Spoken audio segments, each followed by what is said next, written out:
قل بفضل اللہ وبرحمتہ فبذلك فليفرحوا هو خير مما يجمعون۔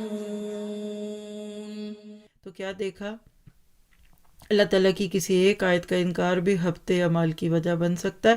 یہ اب شرک کے بعد دوسری چیز ہے لسٹ میں، ایک حکم کا انکار سارے حکموں کا انکار۔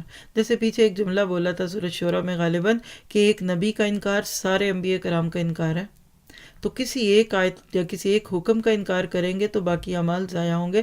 جیسے کچھ آیتیں نمازیں پڑھیں کچھ نہ پڑھی تو پڑھی ہوئی بھی ضائع ہو جاتی ہیں۔ تو اللہ تعالیٰ کی آیات جو بڑی واضح، ان کو سحر کہہ دینا، جادو کہہ دینا، اور تکبر اور گھمنڈ میں مبتلا ہو کر اس کو کہنا یہ تو انسانوں کی باتیں ہیں، یہ جملے بھی انسان کے اعمال ضائع کرتے ہیں۔ اور یہاں میں ایک مشورہ دوں گی، سب دیسی جوکس پھاڑ دیجیے، ڈیلیٹ کر دیجیے۔ ہمارے اکثر جوکس، اور خاص طور پہ جنت جہنم اور مولوی اور اسی طرح کی داڑھی نماز حوریں، اس پہ جو ہوتے ہیں یہ تو پتہ نہیں کہاں ہمارے اعمال ضائع کر چکے ہوں گے۔ سچی توبہ کیجیے، آج کے بعد میں نے کسی اسلامی ریچول کا مذاق نہیں کرنا، مذاق نہیں اڑانا۔